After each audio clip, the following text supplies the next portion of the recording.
Welcome to Improv for the Podcast. On this week's episode, I'm joined by Brian Zaik, who will tell us all about his improvisational journey. We'll play a game, and most importantly, learn how he improv'd his life. Let's hit it!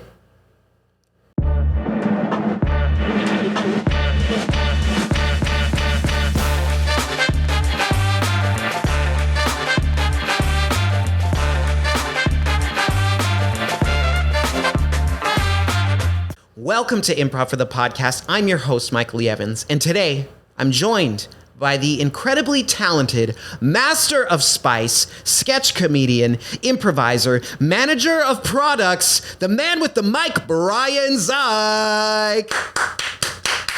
Wow. Wow. What an introduction. Yes. Thank you so much, Michael. Thank you, Brian, for being here. It's so awesome to be here. Yeah, it's a school night, and you were able to come out. Well, you know, I do what matters. I stay up late if I need to, so Absolutely. No worries. I like to hear it, because we're going to be here. Well, we're going to see the sunrise. We're going to see it set and rise. This one's going deep, yeah. We're Yeah. going to go deep into a bunch of stuff. Absolutely. Well, thank you for understanding the requirements of this podcast. It's grueling.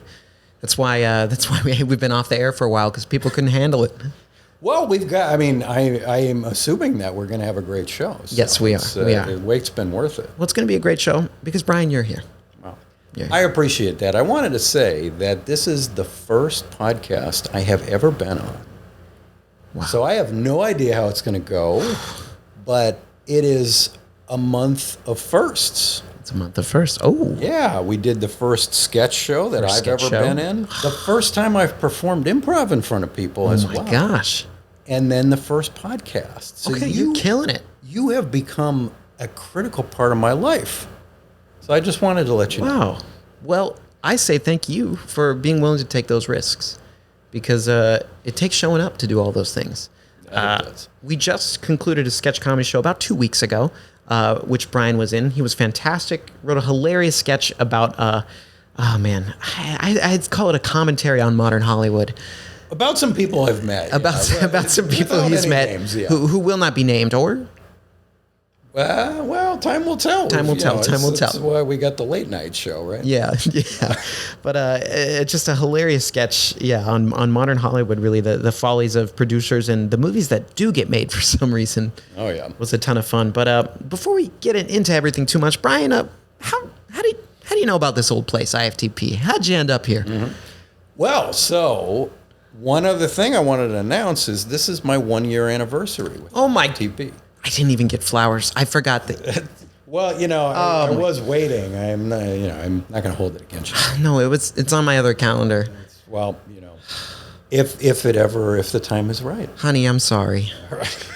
All right.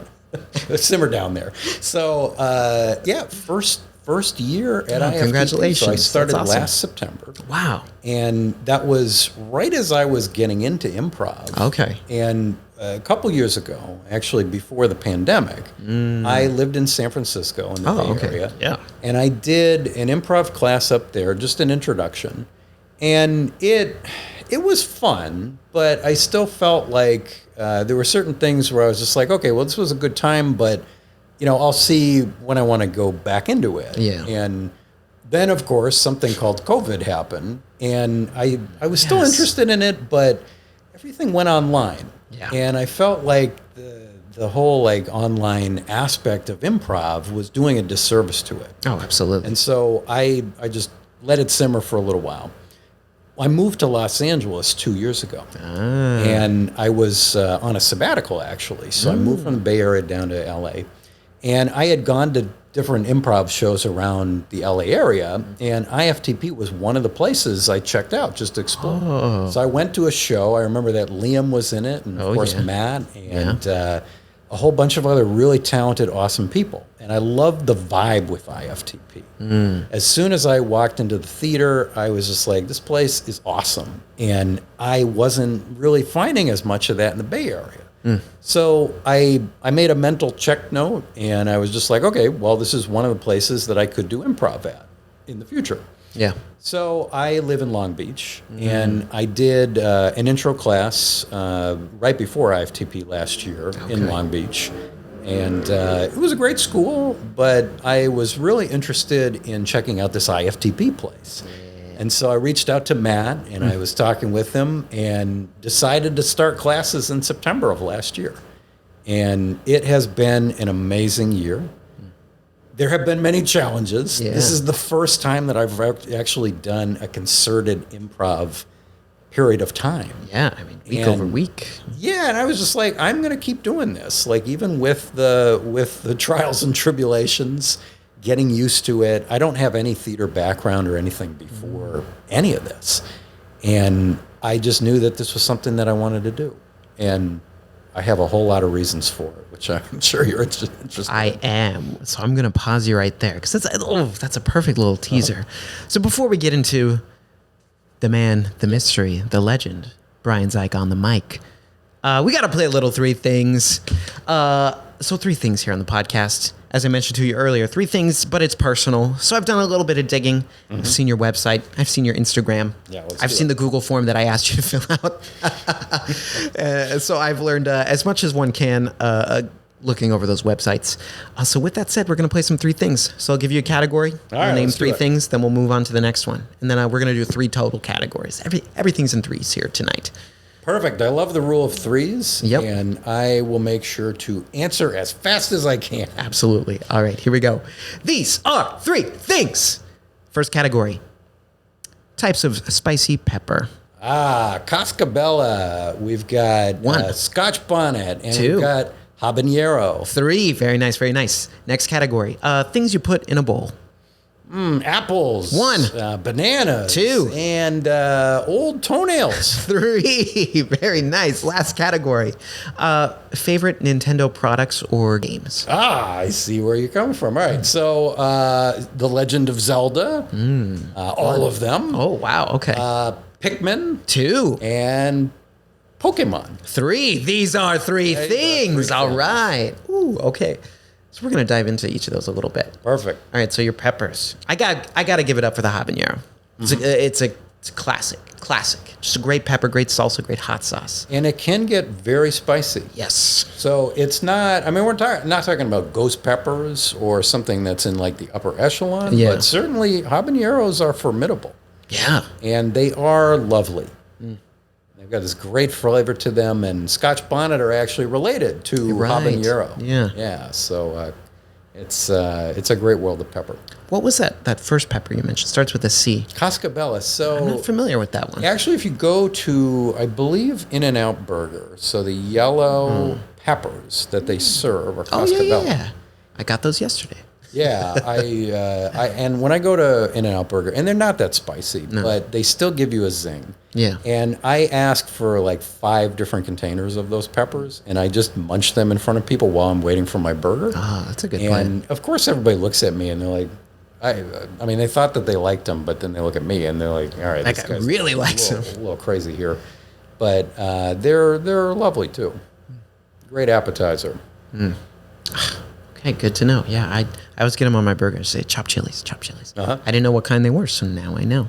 Yeah. I hope I pronounced it correctly. Yeah, We'll hey, find out. Now I'm gonna say you did. All right, let's go And that's with it. based off not knowing that word until 2 minutes ago. But last question I'll ask you about the peppers. What is the spiciest pepper that you've ever had? I know the Reaper's so- up there, right? Have you ever heard of something called the extract? No. You can find it on Amazon. Okay. If you were to ever buy this thing, it's like $100. But it is a pepper extract. And you literally, if you put more than 1 drop on food, you're supposed to mix it in when you make something. This has something like 8-9 million Scoville. Oh my heat gosh. units. This is the craziest pepper you could ever find anywhere. And I have it in my cabinet. I have used it merely a few times. Yeah. It is wild. It's almost like a substance from an alien planet. Wow. And it is so far beyond anything that you could find in a store and anything you should find in a store because this thing is wild. I'm gonna have to look that up. I'm gonna have to do some research. Yeah, it's got like a Mayan, almost like a Mayan statue on the front of it. It's got to have some great presentation, I imagine. Yeah, and it is crazy. So any of those one chip challenge types of yeah. things, like they dump black peppercorn on it and Yeah. like dust. Yeah. But this is the real deal. Yeah, it's an extract from... Yeah, and you could probably die if you actually drink that I bottle. believe it. Yeah. Wow. Okay. Closest, I don't know. I've done like the Hot Ones challenge. Like, my friend bought the kit. We did it at home. Did the whole thing, no drinks, no nothing. And I was proud of that. But this probably does not compare to the extract, like the last dab and those, last few. I mean, I've done all the kits too, and I love Hot Ones. Yeah. And Last Dab is a really beautiful pepper sauce. Yeah. And it's, especially with the color of it and everything, it seems different than what you'd expect. Yeah. But it delivers where it matters. Yeah. And I love all those sauces too. Yeah. Yeah, that's a fun thing to do. I'd say, like, get that kit if you're in for a spicy afternoon. I had a couple friends. The three of us, we bought some like plain wings, sauced them up, and then went for it. It was a great time. Yeah. Yeah. That's my idea of a great Saturday afternoon. Yeah. Honestly. I could get into that. All right. Okay, I gotta ask you one more spicy question. You been to Howlin' Ray's? No, I'm sorry. Okay. We should go. Let's go. How late is it open? Yeah. They close at 7 p.m. Unfortunately. All right, well, another day. But they have the worst hours. But so as I mentioned, I've been in LA County for only a couple years so far. But I am working my way through all of the restaurants through Thai Town and all the different amazing places. But I have not been there yet. Okay. I strongly recommend it. They have they got spicy chicken, but then they have one that's called Howlin' flavor, and that's you have to sign a waiver for it. It's a whole thing. And it's you just got to try it for the show. So I will say that anytime a place gives me a waiver, I'm just like, oh, come on. Yeah. Come on. It can't be that spicy. Yeah. And I will say that anytime some place has really hyped up the waiver, it has always disappointed me. Yeah. Now, I don't know with Howlin' Ray's. Yeah. This waiver might be worth it, but I'll definitely try it. I'm here now. That's all I'll say. I'm here now. You survived. I'm here now. Yeah. It wasn't. Yeah.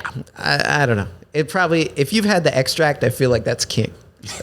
I should bring it with me. I say, you got to show that off. Be like, oh, just for my lunch.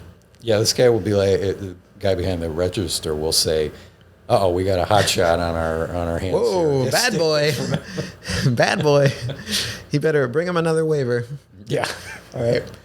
That second category, this is a weird one. Why do you think I asked you about bowls? I don't know. That's an interesting one. Yeah. Well, so I meditate, and I use singing bowls sometimes. I didn't know that. So let's just go with that. Why not? Yeah. I thought, what? Here was my logic, if you can call it that. I saw pictures. You had a decent amount of pictures of food, which I always appreciate because, that says a lot about this is the type of food I'm interested in, or, it shows how adventurous one is, right? And I just thought food, bowls. Some people like food in bowls. Some people like food in plates. But bowls are used for a lot of things. So I just thought I'd throw out there bowls. I didn't even say food. And I just wanted to see what you'd put in there. Because bowls can be pretty ambiguous. Some of the best foods I have ever had have been in bowl form. Yeah. And in rare cases, I've eaten the bowl, too, because it's been edible. Tostada. I don't eat like porcelain or anything like that. But that's good. That'd be bad. Yeah. I'm glad. Very good. If you did, you'd need to disclose that before you came on the episode.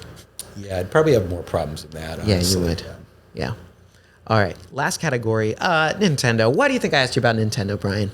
Well, there are many reasons why I could guess, but so I remember that Dave Lay was on the show. Yes. And, I remember there was a long, long conversation about video games. Oh, yeah. And Nintendo and Super Mario Brothers and things like that. And I grew up playing video games. I always gravitated to Nintendo.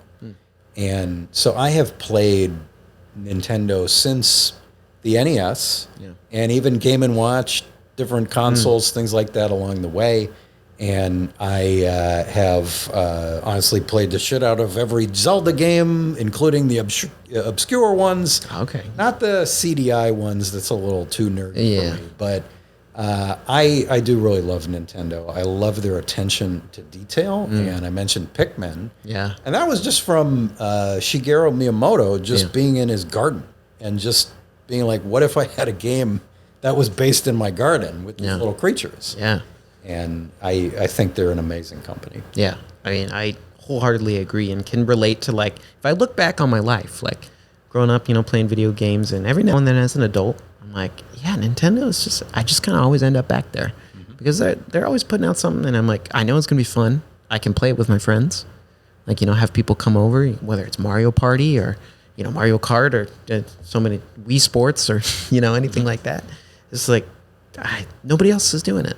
It's still consistently at such a high level, high quality. Yeah.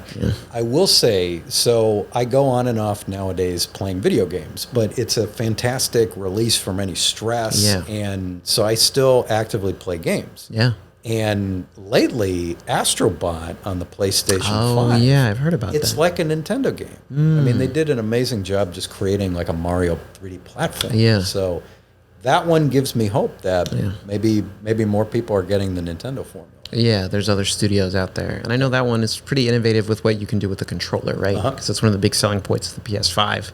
I think most people, most studios, I don't think utilize that, but there's a few. Because that's a first-party title, I think, right? Yeah, and I will say if every game were like that, where your controller is just constantly vibrating with like raindrops and things, it would get to be a little much. Yeah, you're like, all right. But I'm happy for that one game Yeah. that really takes advantage of the controller, and it is so much fun. Yeah, people playing Call of Duty probably don't want that. Some might. I don't know. They want the full experience. It's got some features. All right, I'm gonna push you a little bit on Nintendo, and then we're gonna talk about some improv. But since we're doing in the spirit of three things, give me your three favorite Nintendo games of all time. Yeah, of all time. Oh. That's why I said I'm gonna push you. Number 1, Zelda: Ocarina of Time. Number 2, I would say Super Mario World. Number 3. Tough. I'm going to go with the first thing that pops in my head that could be in the realm. I'm going to say Super Mario Brothers 3. Ah, okay. Ocarina. Yeah. I mean, besides, I love the newer ones, like Breath of the Wild. I'm a huge fan, but this is a very different kind of game than Ocarina of Time, with the dungeons. I feel like they just got it. They nailed it. It was the first 3D Zelda. Yeah. And they worked on it for a long time. Yeah. But everything about that, even though it isn't that long, was perfection. Yeah. And except for the water temple. But it still gets a lot of flack all these years later. Yeah, and it always will. Yeah. But just I can't even imagine.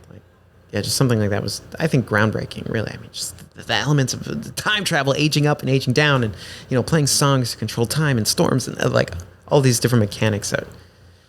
Crazy. But I have to go replay it, actually. Yeah, just us talking about it. Yeah, you're thinking about it. Think about it. I don't know if I've played either of those Mario titles. I'm not sure. I may have.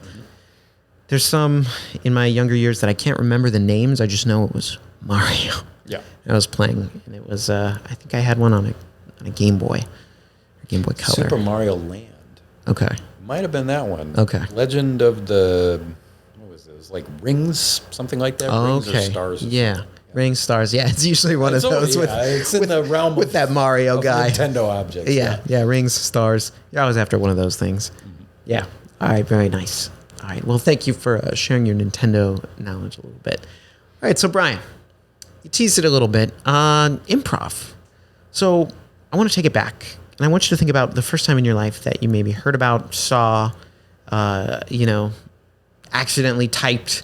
I just heard about improv in general. When was that for you? Your first exposure? Honestly, I think the seeds were planted very early. So I would always watch Whose Line Is It Anyway? Yeah. Right? And I would even watch the British original episodes. And especially once it became available everywhere and you could access all the episodes, then I would just go back and rewatch all of those things. And I fell in love with that show. It was my guilty pleasure. And honestly, not too much guilt because it was just such a great show. And I loved the dynamics between like Ryan and Colin and Wayne and Greg Proops and obviously Drew Carey and Brad Sherwood and Jonathan Mangum. And it's just like everybody was so on fire with that show. And I loved sound effects, the original sound effects. Oh, yeah. Where they would just have like Ryan and Colin on stage and they would just, I kind of like stupid funny. Yeah. Where it's like slapstick type of stuff. And when I would watch that and the sound effects game in particular, and I know they only had like 4 that they did in the whole series. Yeah. With the 2 of them, they ended up inviting audience members on, which was fun in its own way. Changed the format, yeah. Yeah, but I just fell in love with that. Yeah. So I watched, 15 seasons of that. Yeah. And I always knew that I wanted to try it out at some point. Yeah. But I will say that I was terrified of the premise of just going in front of other people, even if it's a class, and just not having any kind of preparation or script or anything, and just inventing something on the fly, and then even more making it fun, making it funny. And I know that not all improv needs to be funny, and that's fine, but it's I was just like I was a little terrified of that premise for a little while. Yeah. But it always was in my head. Yeah. Yeah. I mean, you started watching that and you're like, oh wow. I mean, just that seed. Whose Line, just having done this show for a while now, it's been so influential, I think, to so many folks that I've had on, myself included. So it's like, and the power of that show to just like get improv out there, its name out there as an art form, I think is really something. Its cultural impact, I don't know. There's nothing like it. Just to kind of introduce this entire new form of comedy to America, really the world. You know, I mean, yeah, because it started in the UK, right, before we had our own version over here. So growing up, were you into performing at all? Were you doing theater, music, dance, anything like that? Was it? I am sorry to say that I had no theater background at all. No. And my sister was into all of the creative arts. And she even went to school for acting. And she and I, maybe intentionally, maybe not, we were very much opposites on so many things. So in the early days, I gravitated more towards the technical side and, like math and science and engineering and all that. And I think that really looking back on it, I have always had a saying in my head, which is rather than growing up, I want to grow down. And I want to just push myself every year to just get more open-minded, to try out new things, to challenge myself. And I hope I never lose that.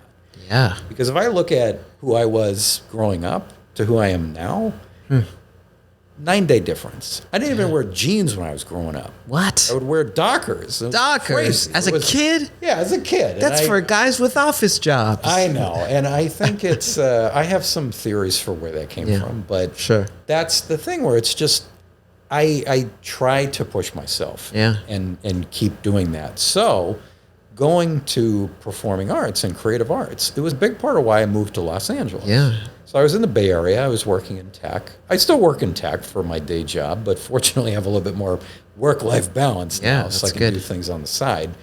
And I think it was really a renaissance in many respects because I knew I wanted to be around creative people. Yeah. And I'm not saying that there aren't creative people in the Bay Area and San Francisco, et cetera, but it is a little different. Yeah. And the culture's different. Yeah. And I love exploring. I love meeting new groups of people with different backgrounds, things like that. And I knew that I needed to go to LA at some point. Not with the intention of becoming big in performing arts or something like that, but really just seeing it as opening up another dimension of myself. Yeah. And meeting and interacting with awesome people who were putting together plays, who were doing sketches, who were doing improv. Yeah. And that's really where improv was the tip of the spear, so to speak. And I am so happy that I started with IFTP and with improv. Yeah, and that philosophy, I like the way you put it, just growing down. I mean, I think that's such a wonderful approach to life. When was there a point or a moment in your life when you realized or you made that change? That was something that you adopted. You're like, hey, this is what I'm going to do from now on. I mentioned the Dockers thing. So actually, when I went to college, I grew up in Western Massachusetts, and just a little rural community with some mills and things like that. And everybody in high school knew me as the guy who would always wear fancy Dockers and things like that. And I ended up going to college, and I was there for a month. And then I went back to my hometown, and a friend of mine was performing in a ska band show, actually. And I showed up, and I was wearing jeans. And everybody was like, Like, are you the same person? What is going on? Who are you? And I just said, this is me now. I like jeans. Jeans are comfortable. I'm going to just wear jeans all the time. You're wearing them right now. I'm wearing them right now. Good for you. So I feel like that was one of the critical moments. And, I have theories about, I was out of high school and I wanted to really just reinvent myself, just think of things in a different way. Yeah. But I think that was one of the earliest cases where I was making that intentional transition. Yeah. And I had no idea where it was going to go, but I just loved the adventure. Yeah. And I think, too, that time period in life, thinking back to that in my life, I think it was a huge time of reinvention because it was like, you're on your own, the independence that you experience, going off to college and those sorts of things. It's really a time to shed all that, and become who you are as an adult. Yeah. I think that's like one small change you made, but that's a fantastic change thing to like step into. Literally step into jeans, right? Yeah, and I mean, now I just go and I go to the nude beaches and I do all that. Well, there you go. Now it's way out there. Yeah. No, I wear jeans all the time. Yeah, that's great. Yeah, I think I've seen you in jeans at least a couple of times. So yeah. Yeah, I have started to fuse in the Dockers sometimes. Well, you know what? But I'm just like, I'm a full person. Yeah, you can have both. That's right. Yeah, whatever you want to do. So as part of this philosophy, in a way, so over a long period of time, this led you to kind of getting into the performing arts, it sounds like. And it started up in San Francisco, pre-pandemic. Pandemic hit, obviously. Terrible time for improv. Yes, speaking from experience, Zoom improv. So I'm not a fan. No. It's not meant to be. It's not meant to be. But you moved down here. So you were on a sabbatical. That's pretty cool. Is that like a work endorsed sabbatical, or they said it's cool with us? Kind of. Kind of, sort of. Yeah. So one of the experiences, and I actually had brain surgery when I was in San Francisco. And it was fortunately not like a brain tumor or anything like that, but it was a massive blood vessels in my head that were just randomly were there. It's just one of those things. Yeah. And I found that out, and the pandemic was still going on. Oh my and gosh. I found this out while I was working from home. Yeah. And so, I went through that whole process, had amazing support from friends and family through that, and was very fortunate that it all worked out great. Yeah. And I had a perfect recovery from it. But when I went back to everything that I was doing before that, I just something felt different, and it felt like I needed to not do what I was doing at the time. And so I stayed on for about 6 months, and then I made my intentions clear to everybody. My work at the time was very supportive of it. That's good. And they were supportive of me just going on an unpaid sabbatical. And so, officially I was able to still have like health insurance for a period of time. But I went on a sabbatical. I traveled a lot. And that was one of the things that I love world travel. Yeah. So I try to go every year to at least one or two different places. Oh, that's amazing. And I try to live like a local as much as possible and just understand and observe people. Yeah. I love studying just the human experience and how people live in different places. And so I did that for the first part of the sabbatical. And then I also moved to Los Angeles. And I have family in Los Angeles. So my sister and my brother-in-law and my 2 6-year-old nieces are here. And they are the best improvisers. That's all the reason to come down. Yeah. Yeah. And so I made the move. And once I felt like I did enough travel for a period of time, I just hunkered down in Los Angeles, and I found improv. I found IFTP, and I just hit the foot on the gas pedal and said, "Let's go. Let's do this." It's an incredible story. I mean, I'm glad to hear you're okay. Glad to hear you're doing well. And just it kind of sounds like almost a huge wake up call, like you said. You were like, I don't want to do this how I've been doing it, and you found that opportunity to say, I'm going to make a pivot here, and then just hit the ground running, right? Full steam ahead. Yeah, and I would say that if anybody, no matter what you're doing, if you have the ability every so often, maybe it's every 10 years, maybe it's every 7 years, maybe it's every 3 years, who knows? Yeah. Whatever you can do, take a break and do a reset from whatever you're doing. And it's something that is very difficult to do. It took me a while to plan for it. Yeah. But I knew that I wanted to do it. I knew that I needed to do it. And I just encourage people to try that. Just try something new. And you can do it in small ways, and you can do it in big ways. But life's too short. Yeah. Why do we follow the same patterns, just do what we want to do all the same all the time? Yeah. Yeah. Yeah. So some good lessons here, Brian. Brian, Zaik on the mic. Like on the mic. Okay. So you moved down to Los Angeles. You got family here. You're in Long Beach. You do a little bit of improv there. But how did you find this place? I was wondering, like, how specifically did you find IFTP? I always wonder. Yeah, well, so one of the things that I actually have found improv to be so helpful with is to force me to not prepare and plan for things. But in this case, I did a lot of research. So I looked at a whole bunch of different schools in and around Los Angeles. And I knew even from, I think I saw IFTP shows on Eventbrite originally. Okay. Yeah. And I could tell from looking at IFTP that it was a different kind of community. Yeah. And it was one where if people wanted to go deep into preparing to be a performer, they could do it here. But if they, like me, were interested in just exploring a new part of themselves, pushing themselves in creative directions, and even just being a part of a community, that was the impression that I got, even from the early days. And then when I went to that first show, I loved the vibe. The vibes were totally on point. Yeah. And then I was talking with people who were in the show as well as people in the audience, and it was just it felt like I had made it, that I had gone to the right place. And once I started talking more with Matt and with other people from the school, it was all pretty consistent. And for this past year, it has been a real joy to be part of the community.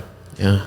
So coming in IFTP, you had taken a couple of improv classes, one in San Francisco, one down in Long Beach. What were your impressions or thoughts or feelings around those first few classes you took here? What teacher did you have, Yeah, so I actually started with Matt on Saturday mornings. Now, I believe I was supposed to be in the other time slot on Saturdays, just because it's more for people who may not have done improv much at all in the past. And I talked with Matt, and I was like, hey, I'm happy to join the other class if you think that's right. And he's like, nah, just stop by. Like, just come to the first class on Saturday. And I immediately fell in love with the group of people. I mean, and some folks had been in IFTP for over 10 years. Yeah. Diana Woody. Right? Yeah. Like, I met Diana right at the beginning. And that group has been very consistent, even in the last year. So it's fantastic to see the same group all the time. And I will say, I had plenty of challenges, and I still have challenges. Yeah, of course. I still get nervous and anxious about things once in a while. I will say that there have been some times when I have thought, gee, I really didn't do all that well with this class or something like that. But my philosophy is keep beating that drum. And I have seen so many improvements and changes over the course of this year. Is there still room to grow? Absolutely. And I hope there always is. Yeah. And there are so many things that I learn even with class this past weekend. Learned a lot from that one class, and it's after a year of doing this. And I think it's just, those results come with time. And for somebody like me who didn't have any of this performing background before, I probably made every mistake in a sense in the book, but really being able to laugh it off and say, it's okay. Nobody's judging you here. And that really helped me power through it. And the support of other people really just tied it in a bow. Yeah, absolutely. Yeah, and I think it's, like you said, every week you're learning stuff and you're improving and you're doing worse at some things and then you're doing better. It's the whole thing's such a ride. But I think just being able to have that like self-awareness every week, like, hey, I'm probably going to mess something up today. That's okay, but I'm going to do this a little better too, finding those objectives of things you want to work on. I just love the process of it because, like you said, it's unending, right? You keep going. There's always something new to work on. Every class, you're hit with something you didn't even think about or realize before. What do you think were some of the lessons that were hardest for you to learn early on? Well, so I would say that the whole concept of active listening, but actually paying attention to every word and not rejecting things, that was a process for me because I was making judgments in my head and I had to actively tell myself, no, don't do that. Just go with the flow, yeah. Right? And it's such a gift when people give you, they might give you a name, they might give you an accent, a relationship, whatever it is. That is the best gift because it helps you be better as an improviser. It takes the edge off it, the pressure, because now you're relying on each other and you're present in the moment. I had done all sorts of meditation and different excursions to try to understand deep listening, etc. But improv is the truest form of that. Yeah. Because that is where it all becomes magic. When you can really be omnipresent in the moment, but then you can go this direction or that direction, and you will go whichever direction your mind jumps to that fits with the environment that you're in. Yeah. Just being able to move wherever you need to move. Yeah, and I think active listening is, it's a tough one. I think I still find myself every day being like, whether in my normal life or when improvising or doing any comedy, it's like you have to remind yourself to do it. I have I have some customer service aspects to my job, not all the time, but it comes up, and I always find that's a really important opportunity where I'm like, okay, this is an active listening moment. Don't anticipate my response. Just let them air it out, whatever their grievance is. And that skill is so valuable. Have you seen or felt any crossover from your work here at Improv into your career at all? In so many ways. And I've also seen things that I was already doing with work that just seemed like second nature or something that felt natural. Yeah. And I've connected them back to some of the things that really make me better at improv. So, for example, with my job as a product manager, I have to make presentations all the time. And one of the things that I think has been so valuable about improv and has given new meaning to things that I was already struggling to do in work and other aspects of life is to not prepare so much for everything, to trust yourself. Yeah. Because we all have, maybe not 100%, but probably at least like 70%. Unless we're going in completely blind to a situation, which has its own strengths. I mean, it does. That can be a little easier too, with the power of the skills that we have with improv. But this idea that you're in the headspace, assuming that you've got 70% of the information, then that is enough. And you can, and I'm not saying don't make anything up, obviously, but with work presentations, a lot of it is the tone, is the way that you connect the dots to people in a presentation that you're giving. And actually, I have in practice seen that even if you look at, let's say, an Apple keynote, when Steve Jobs would give one, and I know Steve Jobs was a lot of things, I'll say that first. Yes. But with keynotes, he even would say this, he would practice and rehearse and all that, but then he reached a type of galaxy brain perspective where it was not scripted at all. Yeah. And so he would fuse in jokes and he would sound so fluid and natural about that. And in many cases in corporate settings, we don't have that. We just try to make everything seem perfect. And that's not how life is. And it makes it less authentic, because we're trying to paper over all of the little things that we may not fully understand or may not be perfect or something like that. So I was already seeking to do parts of that when I would give presentations or just talk with groups of people. but more of a confidence and assuredness that there will be some things that I may not even know the answer to right away. But what matters more to people is the partnership, the last mile, closing the gaps. And that's something that I think improv has really helped me do in a much more fluid, natural way. Yeah, and I just talking about the corporate side of presentations, how, like you said, kind of just stiff they can be. Just that adding in that touch of humanity can go such a long way in terms of engagement and just getting buy-in from your audience, whether that's your coworkers or potential client, whatever that looks like. Oh my gosh, like you said, that's kind of that last mile. How you get the home run, right? Oh, I love that. And I think, improv, and it's genuine, it's not fake humanity. It's not fake sincerity that you're adding. It's really, truly genuine and authentic, and that's why people buy it. Same with improv as well. When you're watching a performance and you're seeing the struggle happen right there in front of you, you're rooting for it. You're rooting for those two actors up there, those performers. Yeah, it makes it so much more exciting to see that joyful struggle. And I know that Matt and plenty of other people talk about this all the time, the joyful struggle. Mm-hmm. The joyful struggle is beauty itself. Yeah. And I wish I had known that on day one with improv, because I would have embraced it more readily. Yeah. Instead of just being like, man, I'm not good at this yet. Why am I not good at this? That kind of that mindset. Yeah, or just trying to come in with an agenda, right? Yeah. It's so easy to fall into that pattern, especially not having any background with this previously, that I'm just like, okay, well, I had this idea going into this game. Oh, yeah, it's going to be great.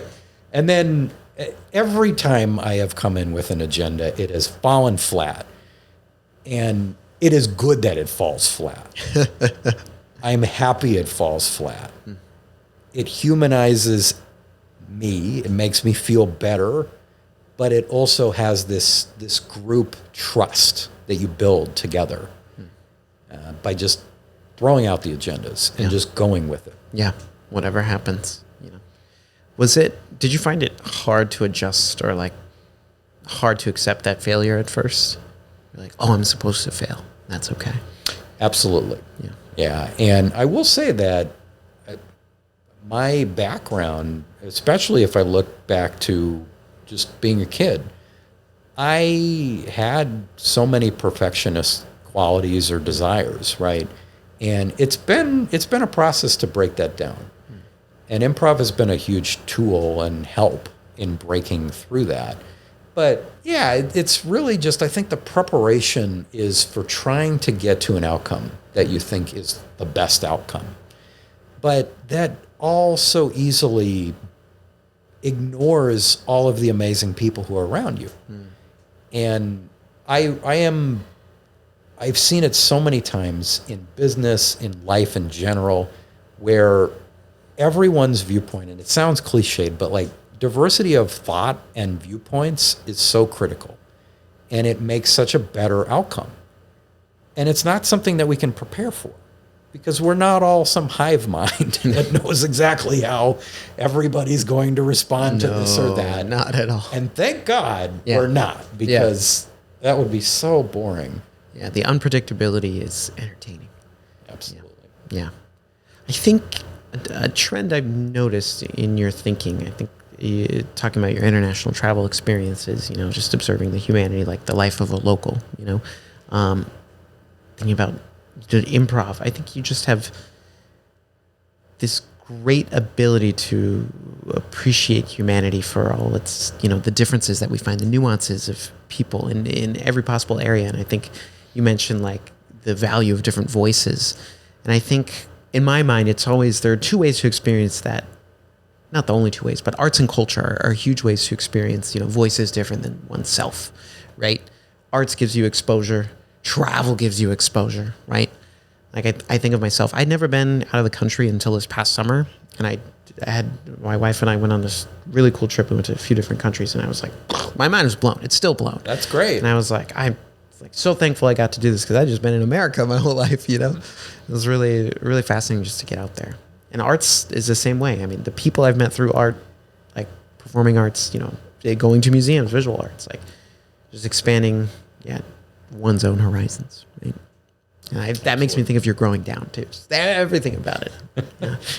It's all connected. I It swear. is all connected. Brian. It is. Yeah. But also, I mean, there's elements that I have no. I don't know where they're going to come from, right? Yeah. Like every time to your point, you introduce yourself to something new or a new place or a new group of people or new form of art. That is the richness of the human experience more than anything. Yeah. So put it in writing, folks. Get out your parchment. Get out your chisel. Whatever. Okay. So a little bit of a turn. You mentioned earlier it's your 1 year anniversary. Again, congratulations. I totally remembered. We have reservations at 8. Oh, that's great. I had no dinner plans. Great. There you go. You mentioned in this past month, there's been a lot of firsts, right? Your first improv performance, your first sketch performance, your first podcast, and your first year here at IFTP. So thinking about those accomplishments, those milestones, what do you think? Is there anything you're working towards or thinking about in the year ahead? Mm-hmm. Because those are all bold things to go out and do and try. And I think it's amazing. It was such a pleasure to have you as part of the sketch show. It was so much fun. Yeah, the sketch was amazing. It's insanity. Yeah. and so like going into the next, it was a lot. It absolutely was. Oh a lot, yeah, it is. In a very good way. Yeah. And I was so proud of the show at the end of the month when we had 8 sketches and they all came together and it was fantastic. So for the next year, so there's some aspects of improv that I want to focus on for sure. And then there's also expansion. So I still live in Long Beach and I end up driving up and down and all over LA County all the time. Yep. So assuming that I perhaps move a bit closer to the center of everything, and Long Beach has plenty of that too. Yes, so I might still consider doing it down there. Yeah. I would love to explore more acting classes and, build on the things that we covered in sketch. Yeah. And I would definitely love to do another sketch show and classes and things like that, because that was the first time that I ever wrote a screenplay too for the sketch. Yeah, so now I know all the right tools and not to write too much dialogue and things like that. So I definitely want to expand on that, look into acting. And I think especially, and this relates to improv as well, developing characters and personalities and points of view. So one thing that I have certainly learned with improv over the first year has been when you're in front of people, when you're on stage, you don't have the luxury of time. So unless you're doing a true long form improv, you've got to get that point of view out there and have a strong perspective, a strong POV. And so that's something that I absolutely want to flesh out more with, and it's voice work, it's space work, it's body language, all that. And I've started to develop a cadre of characters that I am bringing in some ways, and there's still plenty of refinement that I want to do on those characters. But I just had a makeup or a drop-in class with Liam in the last month, and we did a lot of character work, and it felt great. And I'm just like, I got to do more of that. Yeah. I would say that I would love to be part of more improv shows and things like that. So in the next year, that would be a great goal. Yeah. And I know that we've got improv camp coming up soon too. Yeah, in October. And I felt so I signed up for it because I especially wanted to spend a concentrated amount of time on all of these different aspects of improv. So even doing once or twice a week, you still have time in between those. Yeah, that's large good. gaps. That's good for resetting and relaxing a little bit in between them. But I think having accelerated time through the camp will be fantastic as well. So I'm looking forward to those things in the next camp year. It's amazing. I mean, it is an improv intensive for a couple days that you're up there. It's you'll see. So looking forward to it. I think that's an excellent choice that you've made, and I think you're going to really enjoy it. All right, I got a couple more questions for you, Brian. Then we're gonna do a little bit of improv, a little bit, Just a little. yeah. But what would you say, or what would be your hook to get someone? I'm sitting here, I've never done improv before. What would you say to kind of say, hey, maybe you should try this out? Well, if I know that the person is already into extreme sports, then I have a very specific answer. Because in my mind, when you are about to get up with improv, there's a feeling. I've done skydiving. I don't know if you've done skydiving before. I haven't. But when, even with a tandem jump, when you're up in that plane and you go up to, whatever it is, 8,000 feet or so, and they open the door, there's no turning back. And there is this nervousness, but then when you make, in that case, you fall out and away from the plane, right? It's a little extreme, but it's the same thing all the time where you're nervous about something and you've got all these voices in your head about, oh, it's going to be, I'm not going to do well. I'm not going to be funny. I'm not going to this, that. Those voices always come up. And they come up for me plenty. They come up for everybody, right? But being able to actually get to that point, like you just had the door open, you've committed to getting out of that plane, there's only one way out, it's you leave, right? And there's no going down with the plane again to land on the airstrip. When you get to that point, at least for me, and from what I have observed about many other people, you enter a new state of mind where you are there's no turning back and you commit to it. That is the most exhilarating feeling in the world because you've gotten past all of these voices and concerns and things like that, and you just get up and do it. And sure, it might not work out perfectly, and nobody should expect that. But the more times that you do that and you push yourself to do that, the more comfortable you're going to be with that and the more exciting it's going to be. Every single time you do that, you'll get that adrenaline rush. And that's what I say to people. I know plenty of people, friends, family, people who shall remain nameless in my family where they've tried, they dabbled in improv and they're like, oh, this isn't for me or whatever. But it's all a matter of just pushing yourself like that. And you start to see all the effects of that, not before long. And so that's what I say to people. I'm just like, give it a shot. Commit to it for a period of time. And more often than not, and more likely than not, you will find that adrenaline rush, and it will probably keep you going. And you're surrounded by a great group of people who are all on their own journeys. You're all experiencing this connected thing together, right? And I think it's something that everybody should try at least once. Yeah. Both skydiving and improv. I agree with that too. I would say the same about skydiving. I've done the improv. I'll work on the skydiving. I'll see.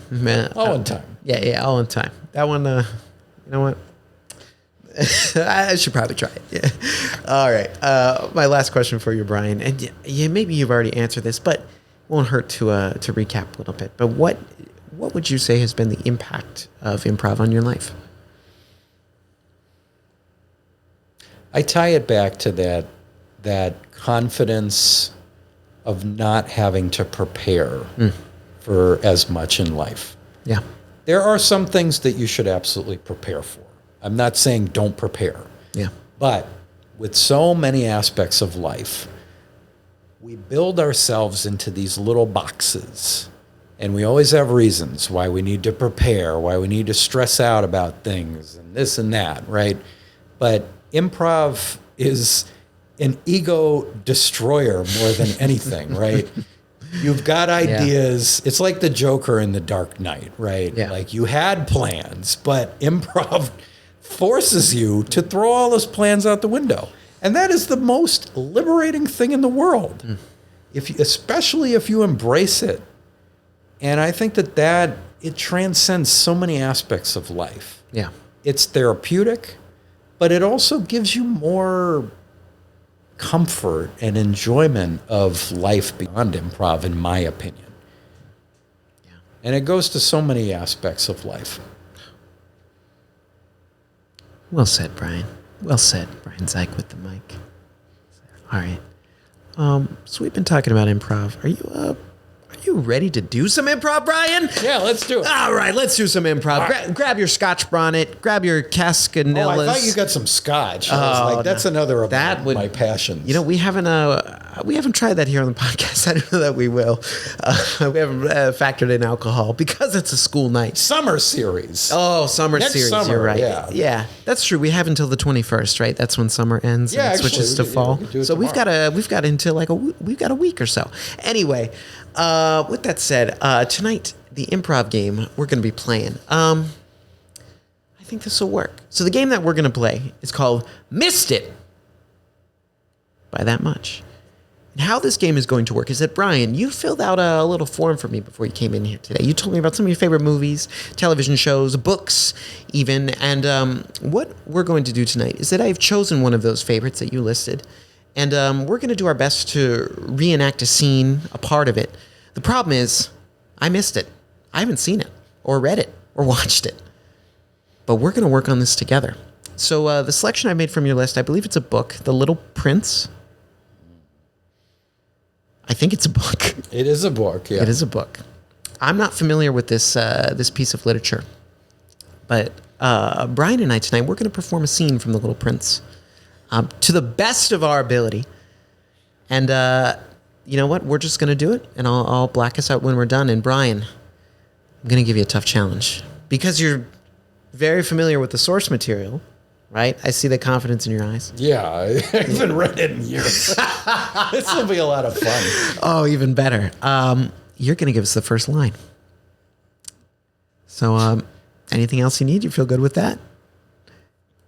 All right. Yeah, sure. Let's do it. So this is a retelling, a recreation of the beloved classic novella, short story, The Little Prince. Lights up.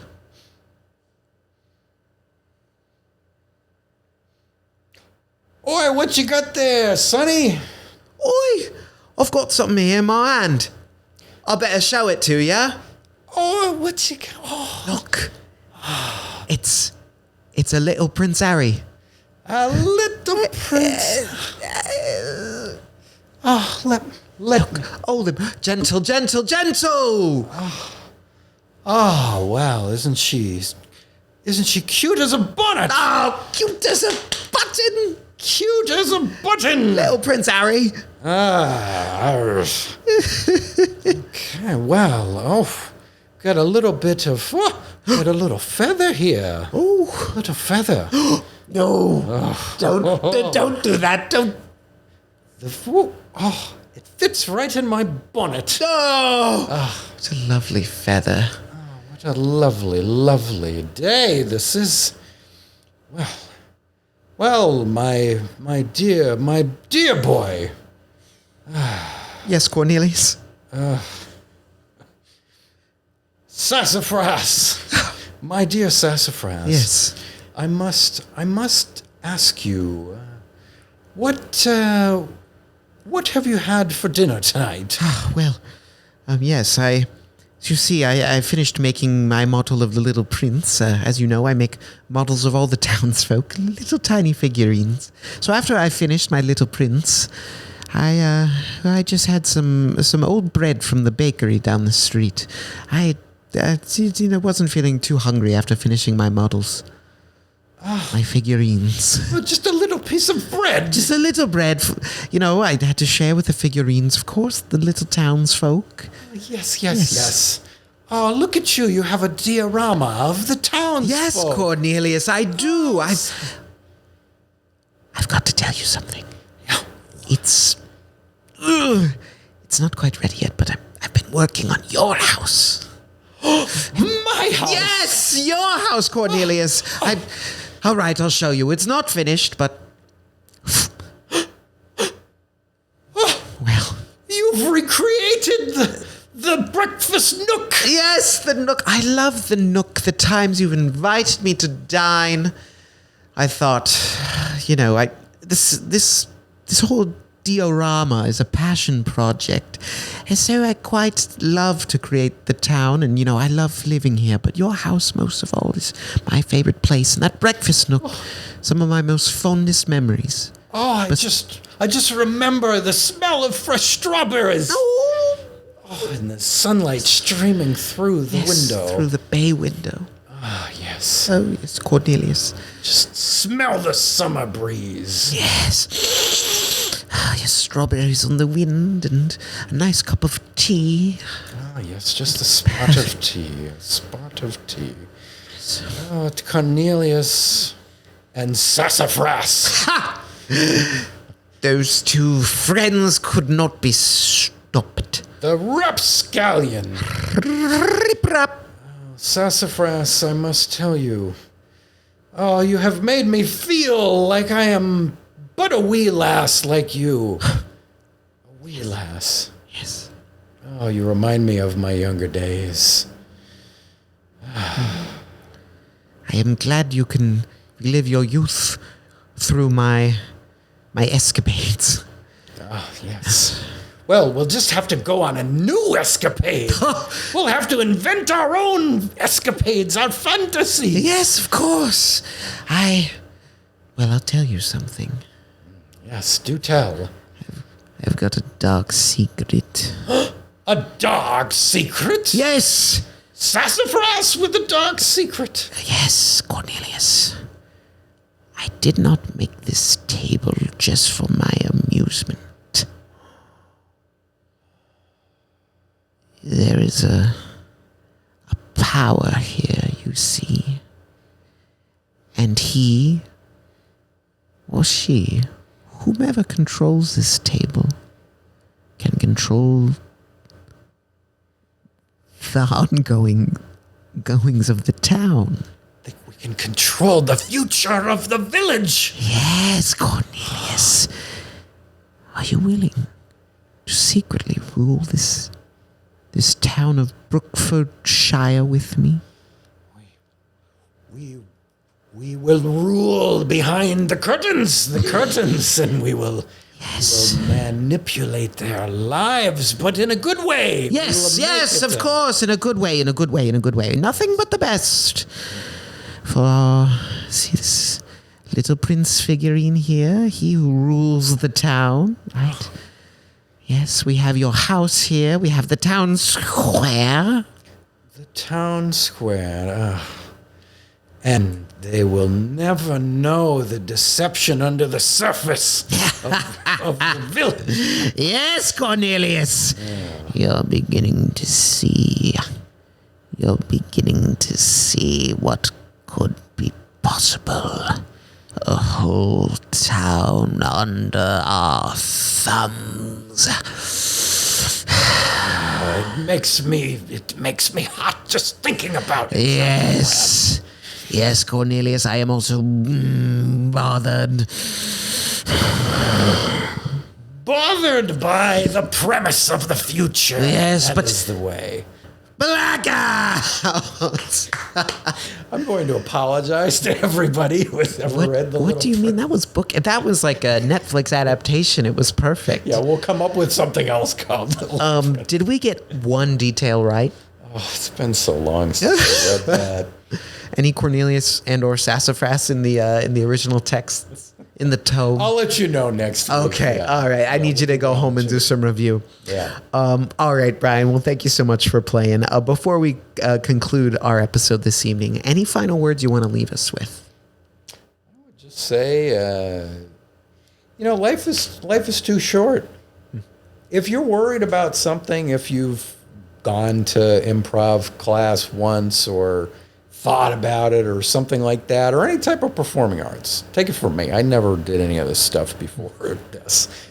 It is a hell of an adventure. You will meet some of the coolest people on earth, and you will not have to take yourself seriously. Life's too short. Why worry about things? Just leave it at that.